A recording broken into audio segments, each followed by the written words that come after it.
CBN की प्रस्तुति और आप देख रहे हैं एक नई जिंदगी।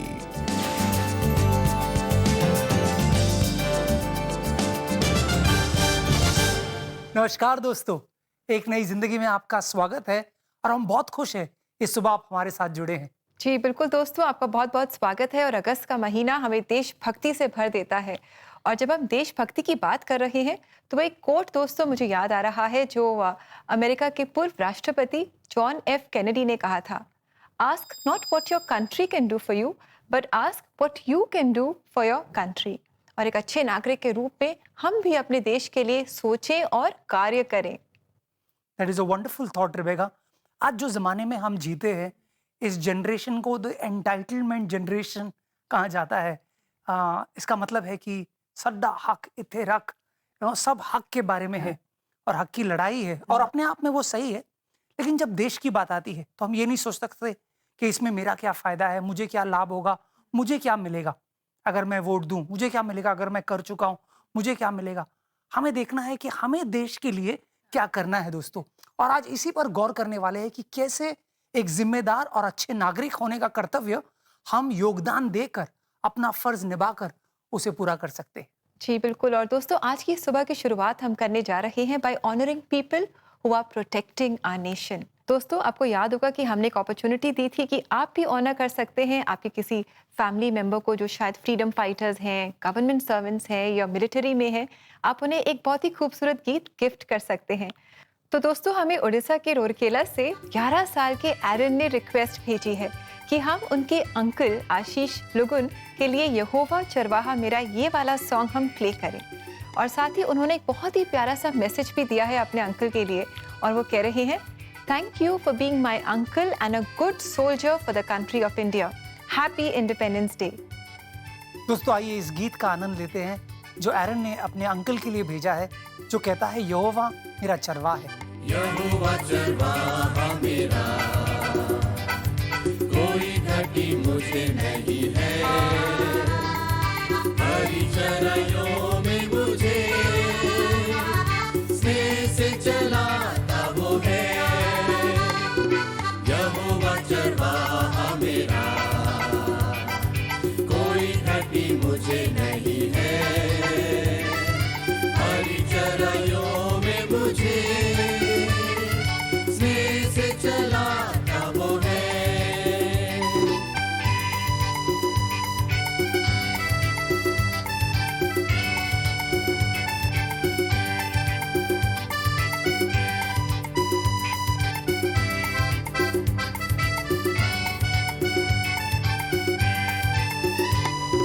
मृत्यु के अंधकार से मैं जो जाता था, प्रभु यीशु करुणा से तसल्ली मुझे दी है।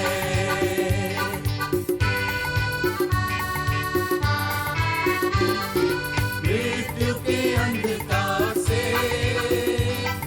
मैं जो जाता था, प्रभु यीशु करुणा से तसल्ली मुझे दी है। यहोवा चरवाहा मेरा, कोई घटी मुझे नहीं है, हरी चराइयों में मुझे स्नेह से चलाता वो है।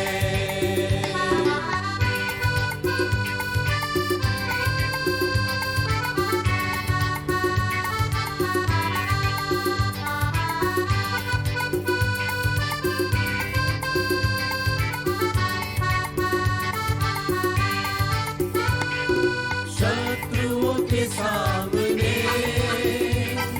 मेज को बिछाता है, प्रभु ने जो दया की मन मेरा मगन है।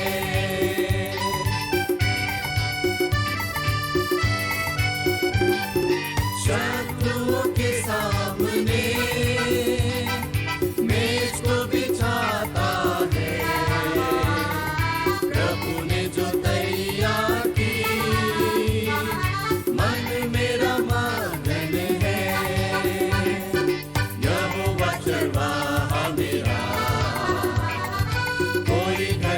मुझे नहीं है, हरी चराइयों में मुझे स्नेह से चलाता वो है।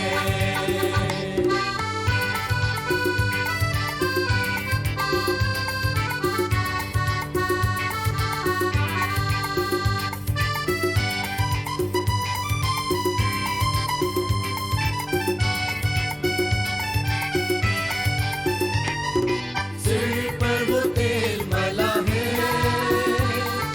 अभिषेक मुझे किया है, दिल मेरा भर गया है और उमड़ भी रहा है।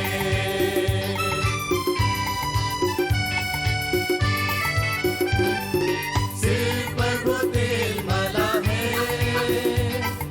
अभिषेक मुझे किया है, दिल मेरा भर गया है और उमड़ भी रहा है। यहोवा चरवाहा मेरा, कोई घटी मुझे नहीं है, हरी चराइयों में मुझे स्नेह से चलाता वो है।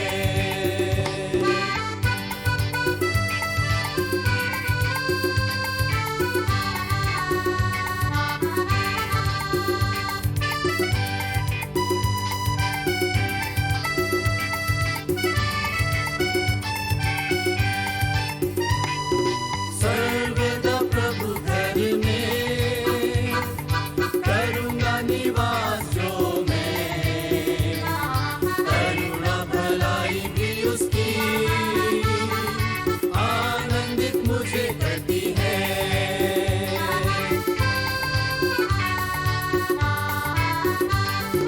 सर्वदा प्रभु घर में करूँगा निवास जो मैं,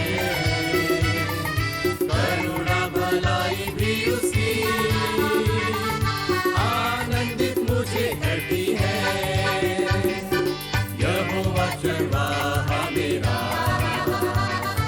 कोई घटी मुझे नहीं है,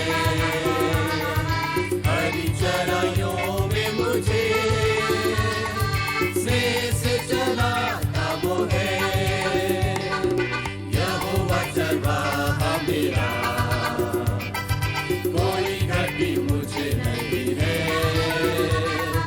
हरी चराइयों में मुझे स्नेह से चलाता वो है, स्नेह से चलाता वो है, स्नेह से चलाता वो है। I just absolutely love this song. ये गाना इतना अच्छा लगता है और ये गाना भजन 23 पर बेस्ड है कि यहोवा मेरा चरवाहा है, और जब यहोवा मेरा चरवाहा है तो मुझे कोई खटी नहीं होगी, हमें कोई खटी नहीं होगी। बिल्कुल रिबेका। फैक्ट देश होने के नाते दोस्तों हम ये गीत अपने देश को भी समर्पित करते हैं कि यहोवा हमारा चरवाहा है, भारत देश का वो चरवाहा है। दोस्तों अगर ऐसा ही कोई गीत आप अपने किसी प्रियजन को भेंट करना चाहते हैं तो बड़ा आसान है।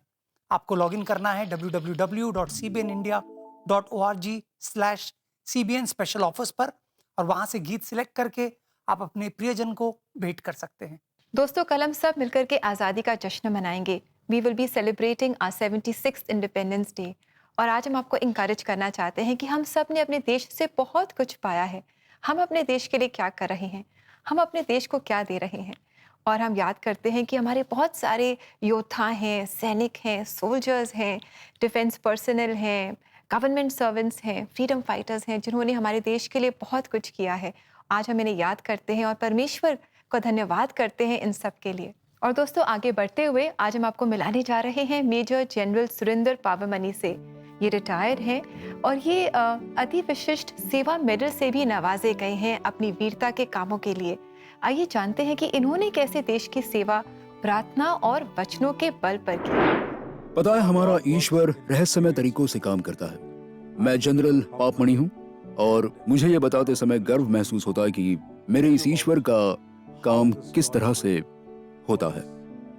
और मैं आर्म्स के प्रोफेशन में पिछले 37 सालों से हूँ और हाल ही में इस ऑर्गेनाइजेशन से एक जनरल के तौर पर रिटायर हुआ हूँ और हम इस राष्ट्र की सेवा में हैं और मुझे इस बात का गर्व है क्योंकि ये प्रोफेशन बहुत अच्छा है। आपको सरहद पर रहना होता है हमेशा और आप जानते हैं कि ईश्वर आपका ख्याल रखेगा। मुझे एक बात याद आ रही है, जब मैंने पहली बार ये तय किया कि मुझे आर्म्स के प्रोफेशन में जाना चाहिए, तभी मैंने सोचा कि आप सिविल सर्विस भी ज्वाइन कर सकते हैं या आप डॉक्टर या इंजीनियर भी बन सकते हैं, लेकिन वो आम बात है, फिर आप उसी चक्कर में फंस जाते हैं। और आर्मी में जब हम कहते हैं कि हम ट्रूप्स को कमांड करते हैं, तो आप ट्रूप्स को कमांड करते हैं और उनको कमांड करके वो यहाँ अपने राष्ट्र के लिए पूरी निष्ठा से काम करते हैं, चाहे मौत क्यों ना आए। जिस तरह यीशु ने हमारे लिए क्रॉस पर अपनी जान दे दी, तो मौत एक आखिरी पड़ाव है जहां हम सब रहते हैं। और मैं आपको एक और प्रसंग बताता हूं जहां मैं लाइन ऑफ कंट्रोल पर था। ये कुछ 5 साल पहले की बात है। मैं नॉर्दर्न कमांड का आर्टिलरी जनरल था। तब मैं गन्स की डिटैचमेंट को वहां से ऐसी पोस्ट पर ले गया ताकि हम एक पाकिस्तानी बंकर को उड़ा सके। तो हम गन को 200 मीटर दूर ले गए और हमने फायर किया, डिटैचमेंट ने फायर किया। पहला राउंड बंकर के एक कोने पर लगा, लेकिन उतने में ही दूसरी तरफ से हमारे डिटैचमेंट पर एक मिसाइल आकर गिरा और 6 में से 5 लोग जख्मी हो गए थे। और रात को 2 बजे मुझे ऐसी रिपोर्ट मिली कि ये 5 लोग जिंदा नहीं बच पाएंगे। इसलिए मैंने घुटनों पर गिरकर ईश्वर से प्रार्थना की और ईश्वर ने उन्हें बचा लिया। और आपको यकीन नहीं होगा, लेकिन ये सच है कि आज वो जिंदा हैं और तंदुरुस्त हैं। तो ऐसे ईश्वर काम करता है और इसीलिए मैं कहता हूं कि ये एक रहस्य है। एक बार मैं लेबनान में था, मिडिल ईस्ट में एक निगोशिएटर के तौर पर गया था और तभी इजरायली आर्म्ड फोर्सेस और हिजबुल और हमास फोर्सेस के बीच फायरिंग चल रही थी। मैं उनके बीच में खड़ा था जब मैंने उनसे कहा कि अब ये फायरिंग रोक दो क्योंकि इसमें मासूमों की जानें जा सकती हैं, और उन्होंने बंद किया। तो ये भी एक रहस्य है जो सिर्फ एक ईश्वर कर सकता है। इसलिए जब मैं कहता हूं कि हम सरहद पर जीते हैं, ये मेरी 23वीं जिंदगी है क्योंकि 22 बार मैंने मौत को झांसा दिया। लेकिन मैं ये नहीं कहूंगा कि मैंने मौत को झांसा दिया, क्योंकि मुझ पर सदा ईश्वर की कृपा रही है ताकि मैं आज ये कहानी आपको बता सकूं। मैं लाइन ऑफ कंट्रोल में था और हम डिप्लॉयमेंट के लिए जा रहे थे और मेरी जीप के ब्रेक फेल हो गए और अगर हम सीधे जाते तो हम 1000 मीटर नीचे खाई में गिर जाते और मर जाते। लेकिन गाड़ी उल्टी होकर साइड में गिरी। 2 रास्तों को छोड़कर हम तीसरे रास्ते पर जा गिरे और मुझे एक खरोंच भी नहीं आई। अगर ईश्वर रहस्यमयी नहीं है तो और आप क्या कहेंगे? ये तो बस एक झलक है एक ख्रिस्त ऑफिसर की जिंदगी कैसी हो सकती है। और मेरी सर्विस के अंत में मैं राष्ट्रपति भवन में चलकर गया और मुझे अति विशेष सेवा मेडल मिला, जो कि राष्ट्रपति की ओर से एक डिस्टिंग्विश्ड सर्विस अवार्ड है।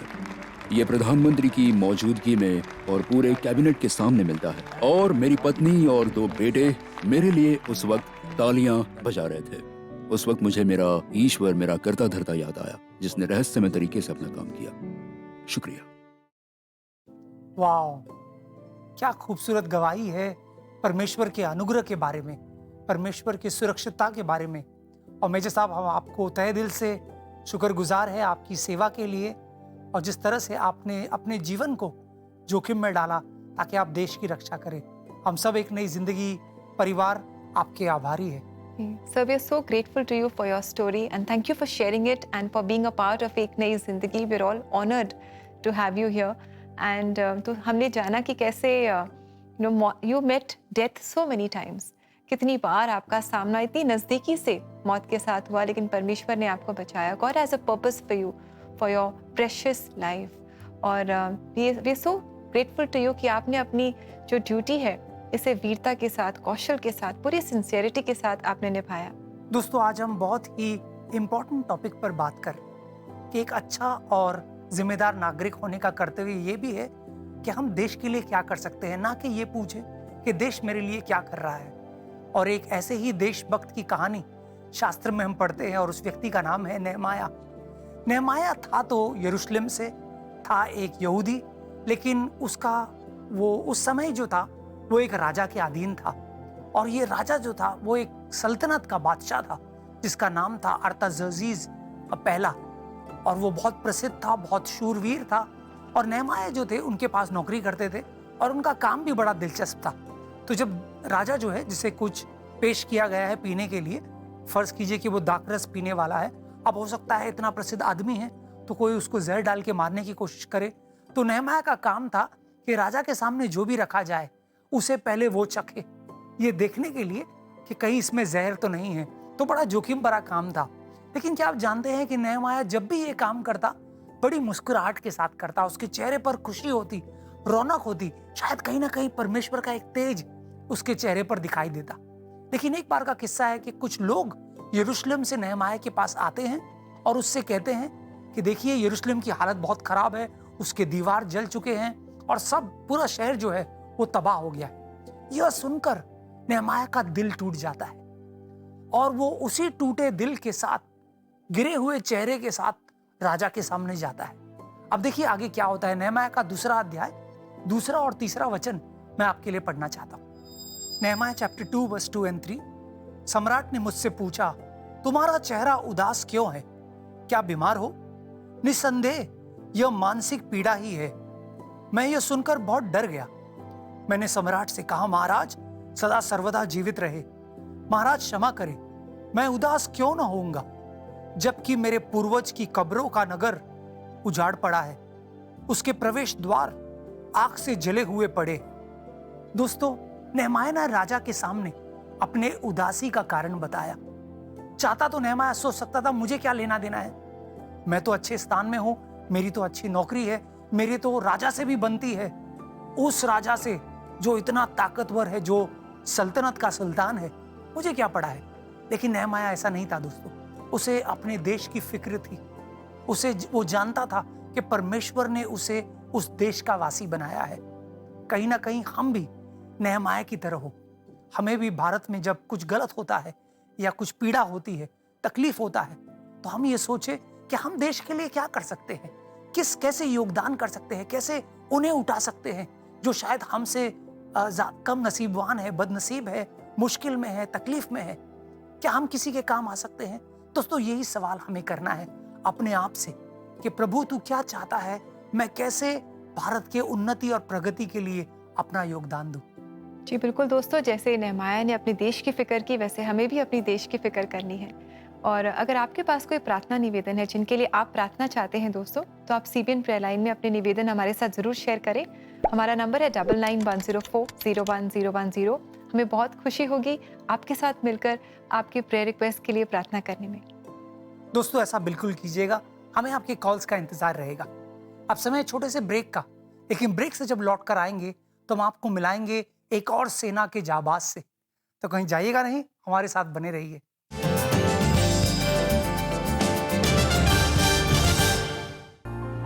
अच्छा स्वास्थ्य स्वच्छ जल तक पहुंच और स्वच्छता पर निर्भर करता है।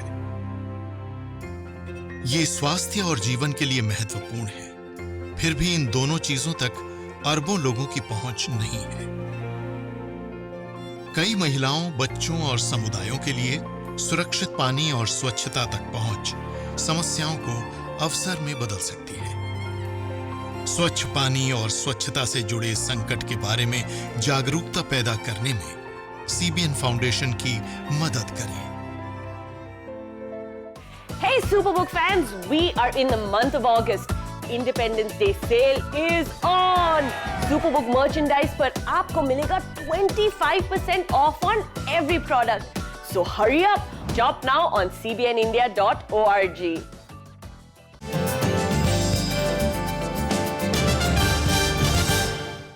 ब्रेक के बाद आपका फिर से स्वागत है दोस्तों। और जैसा आपने ब्रेक में देखा, independence day sale is on for Superbook products और इसमें बहुत सारे ह्यूज डिस्काउंट्स आपको मिल रहे हैं। तो इसके लिए आप CBN इंडिया की वेबसाइट को विजिट कर सकते हैं and you can grab something very valuable for your kids. Yes दोस्तों, आई एम श्योर कि बच्चे इससे बहुत खुश होंगे और आपको भी उन्हें एक सुंदर तोहफा देने का मौका मिलेगा। दोस्तों, ऐसे कई लोग हैं जो देश की सेवा में अपनी जिंदगी गुजार देते हैं और उन्हीं में से है देश के जवान जो सीमा पर हमारी रक्षा करते हैं। जी दोस्तों, और आज हम अपने देश के रक्षकों को सलाम कर रहे हैं और इस मौके पर हम आपको मिलाने जा रहे हैं इन्हीं में से एक ऐसे शख्स से जिन्होंने 1965 एंड 1971 इंडो पाक वॉर में जाबाजी दिखाई और 34 साल की सेवा में परमेश्वर ने उन्हें कैसे बचाए रखा और विजय दी। आइए आज हम मुलाकात करते हैं रिटायर्ड ब्रिगेडियर हेनरी भास्कर से।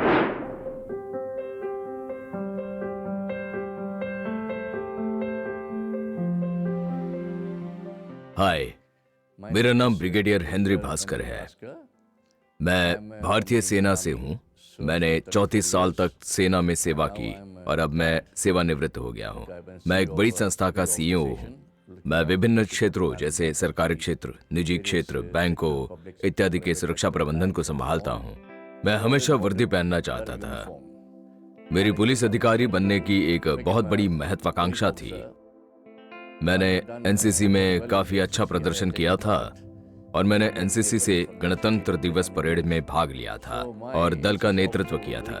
इसलिए मेरे एनसीसी अधिकारी बहुत उत्सुक थे कि मैं भारतीय सेना में शामिल हो जाऊं। एनसीसी अधिकारी ने खुद ही मेरे लिए आवेदन पत्र भरा, मेरे हस्ताक्षर लिए और जमा कर दिया। इसलिए मैं गलती से सेना में भर्ती हो गया, लेकिन परमेश्वर ने मुझे एक बहुत ही सही विकल्प दिया। मुझे देश की सेवा करने में आनंद मिला।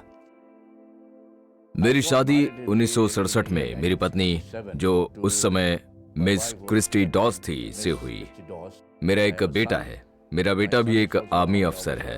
वो भारतीय सेना में मेरे ही रेजिमेंट में एक कर्नल है और हम दोनों एक रेजिमेंट जिसे महा रेजिमेंट कहा जाता है से संबंध रखते हैं, जो कि एक लड़ाकू यूनिट है। मेरी विशेषता जवाबी कार्यवाही और आतंकवाद निरोधक अभियान है और मुझे इजराइल में प्रशिक्षित किया गया है। रक्षा सेवा के दो भाग हैं, एक है उपकरण या हथियार और दूसरा भाग है हथियार के पीछे का आदमी। हथियार के पीछे का आदमी कहीं अधिक श्रेष्ठ, कहीं अधिक प्रेरित और किसी भी अन्य चीज की तुलना में कहीं अधिक प्रशिक्षित होता है, जो हमारे सशस्त्र बलों को दुनिया के सर्वश्रेष्ठ में से एक बनाता है।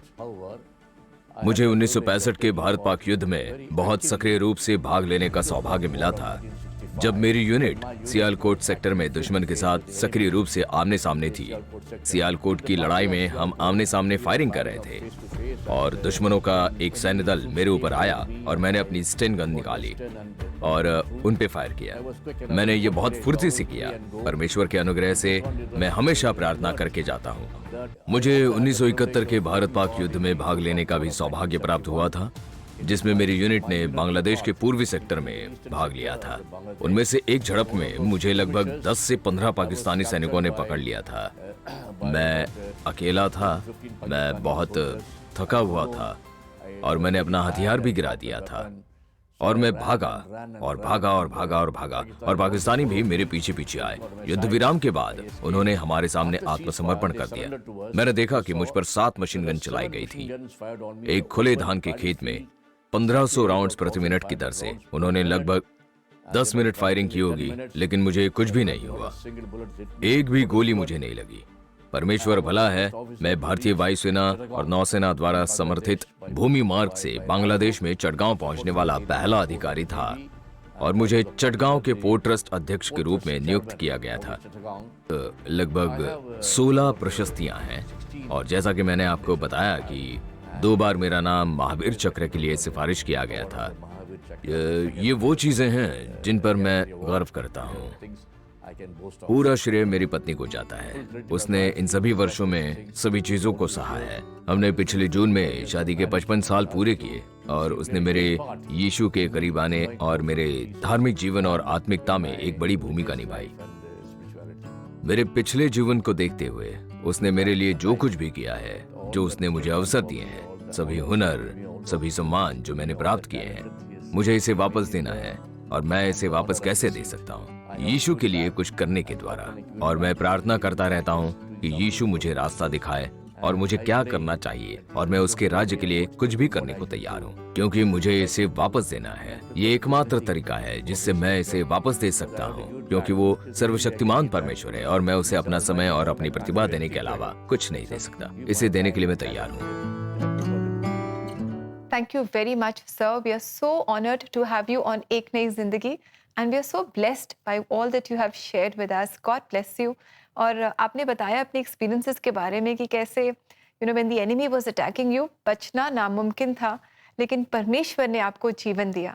यस, पूरे एक नई जिंदगी परिवार की तरफ से sir, thank you for your service to our nation. और दोस्तों, ऐसे ही इंकरेजिंग स्टोरीज को अगर आप सुनना चाहते हैं, शेयर करना चाहते हैं, इस पूरे महीने भर अगर आप ऐसे ही लोगों के जीवन से इंकरेजमेंट पाना चाहते हैं, तो आप CPN इंडिया यूट्यूब चैनल को ज़रूर विजिट करें। दोस्तों, अब समय है छोटे से ब्रेक का। जब ब्रेक से लौट कर आएंगे तो हम आप सबके लिए प्रार्थना करेंगे, तो कहीं जाइएगा नहीं, हमारे साथ बने रहिए।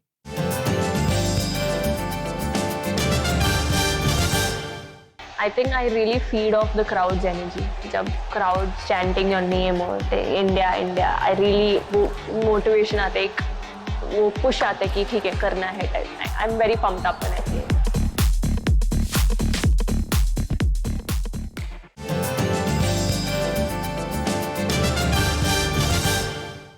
ब्रेक के बाद आप सबका स्वागत है दोस्तों, और आज एक नई जिंदगी में हम सीख रहे हैं कि हम ये ना सोचें कि देश से हमें क्या मिलेगा, पर हम ये सोचें कि हम देश के लिए क्या दे सकते हैं।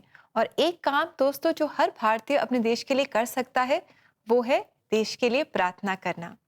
बिल्कुल दोस्तों, एक देश के अच्छे नागरिक होने के नाते ये हमारा कर्तव्य बनता है कि हम अपने देश को प्रार्थना में उठाकर चले। परमेश्वर, हम जानते हैं जब हम परमेश्वर से दुआ करते हैं, परमेश्वर हालातों को बदलता है, लोगों को बदलता है, परिस्थितियों को बदलता है। तो दोस्तों, इस समय हम देश के लिए प्रार्थना करेंगे और दुआ करेंगे कि परमेश्वर की आशीष का हाथ हमारे भारत देश पर हो। आइए मिलकर प्रार्थना करते हैं। स्वर्गीय पिता, हम धन्यवाद देते हैं हमारे देश के लिए, भारत के लिए प्रभु। धन्यवाद उन्नति और प्रगति के लिए, धन्यवाद हर एक क्षेत्र में प्रभु जो देश बड़ा है प्रभु। लेकिन हम जानते हैं प्रभु कई सारी समस्याएं हैं, चुनौतियां हैं जो हमारे देश का हिस्सा है प्रभु। हम उन परिस्थितियों को तेरे पास लेकर आते हैं प्रभु। मसीह होने के नाते प्रभु हम चाहते हैं योगदान देना, हमें सामर्थ्य दे, हिम्मत दे, समझ दे, एकता दे प्रभु, कि हम एक साथ मिलकर देश की प्रगति और उन्नति में अपना भार निभाए, अपना योगदान दे प्रभु। हर एक मसीह, हर एक कलीसिया के लिए, हर एक उस कार्य के लिए जो नेक कार्य में जुड़े हुए हैं, CBN फाउंडेशन के लिए प्रभु, अलग अलग संस्थाओं के लिए, मसीह परिवारों के लिए प्रभु हम प्रार्थना करते हैं कि हम सब मिलकर इस देश की नींव को और मजबूत करें। तेरे प्रेम का संदेश हम लोगों तक लेकर जाए प्रभु। तेरे करुणा और दया का संदेश हम हर भारतवासी तक लेकर जाए। ये प्रार्थना हम यीशु मसीह के सामर्थी नाम में करते हैं। आमेन, आमेन, आमेन। दोस्तों, याद रखें, एक फर्ज है जो हमें निभाना है मसीह होने के नाते और एक देशभक्त होने के नाते, और वो है देश के उन्नति के लिए हमें योगदान देना है। जो हमसे बन पड़े वो हमें करना है, इससे परमेश्वर भी प्रसन्न होगा। जी दोस्तों, और आइए देखते हैं कि एक अच्छे नागरिक बनने के लिए वचन क्या कहता है।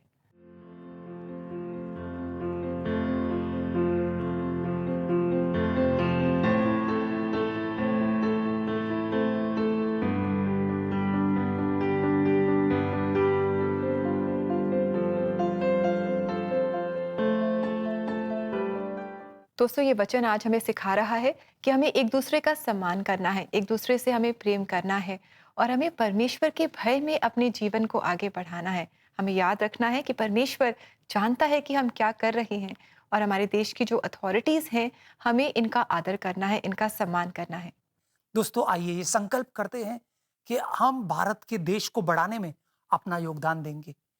और दोस्तों, इसी के साथ हमारे जाने का वक्त हो चला है। कल हम इंडिपेंडेंस डे स्पेशल एपिसोड आपके लेकर आ रहे हैं, so do join us on Colors channel at morning 6:30 AM। कल इंडिपेंडेंस डे के सेलिब्रेशन में आप हमारे साथ सुबह 6:30 बजे जरूर जुड़ेंगे। तब तक के लिए अपना ख्याल रखिए। God bless you. God bless you friends.